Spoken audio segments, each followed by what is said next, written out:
Ербол Шарақбайұлы, сіз әдемі баяндама жасадыңыз жаңа. Бірақ мына сіздің айтып жатқан мыңдаған гектарды біз қайтарып жатырмыз деген сөзіңізге мен елдің сәлемін айтайын деп отырмын. Жақында елден келдік. Қай облысқа бармасаңыз, жолдың оң жағы да, сол жағы да әкімнің жері. Қайтып жатқан жер жоқ. Мал ұстап отырған, егін егіп отырған кісілер жерге зәру болып отыр, бірақ ана қолы күштілер сол бұрын қалпында қалып отыр. Мына жердің иелерін сіздерге мына шығарып тақтаға жазып қоюға кім кедергі? Өскеменге барсаңыз жердің бәрі Даниял Ахметтікі, Павлодарға барсаңыз Бақауовтікі, Астананың маңайында Шүкеевтікі, оны айтуға қорқып отыр бәрі. Бірақ сіздер осыны қашан жаңағы сіздің баяндамаңызда айтылған мыңдаған гектардың бәрі өтірік. Ана халықтың бәрі наразы болып отыр. Мал ұстаған кісілерге жер жетпей жатыр. Соны сіздер мынандай әдемі баяндаманың орнына осыны қашан қолға аласыздар нақты? Соны айтыңызшы. Аты жөнін жазыңыздар. Неге ұяласыздар оларды тақтаға іліп қоюға? Бұрынғы отырған байлар солай отыр. Берік Сәлімжанұлы, сұрағыңызға рахмет. Мынау әкімдердің жерлерге біз тиіспей қорғап отырық дегенді мен қабылдай алмаймын. Себебі биылғы жыл біз 5,2 миллион гектар жерді қайтардық. Кімнің жерлері ол? Сол әкімдердің жерлері бұрынғы болған, олигархтардың жерлері. Ендігі жылда тағы да 5 миллион гектар қайтарамыз.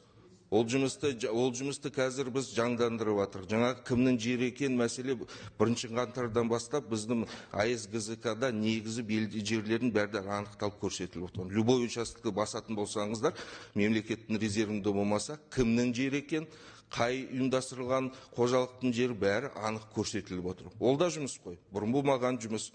Қазір енді ол жұмыс жалғастырылып жатыр. Біз енді заңға сәйкес жұмыс жасаймыз. Сен кім болмасаң да заңды түрде жерді пайдаланып отырсаң, оған біздің құқығымыз жоқ тиісуге. Бірақ та жерді заңнаманы бұзушылықпен берілген себепте оны анықталған кезде бұл жерді біз қайтарып жатырық. Сот арқылы қайтарып жатырық, өздері де қайтарып отқан. Жаңағы 5,2 миллион өтірік дейсіз.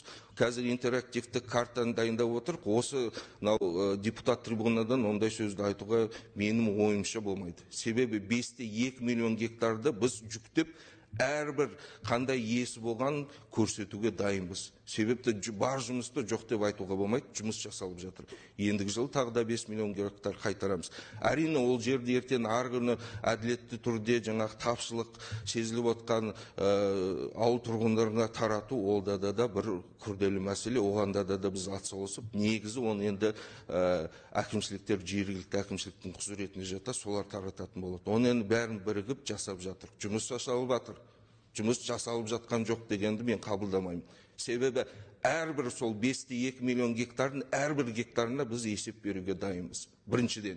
Екіншіден, осы жұмысын жандандырған нәтижесінде 1,8 миллион гектар бұрын пайдаланбай жатқан жерлерді қазір пайдалану басталды. Ол жерде де біздің өзіміздің аса бақылауымызда ұстап отырық. Оны пайдалап бастадық деп дұрыс пайдаланбаса, оны мемлекеттік резервіне қайтаратын боламыз. Ол біздің бақылауымызда сұрақ принципиалды түрде өзінің бақылауында ұстап отыр. Рахмет.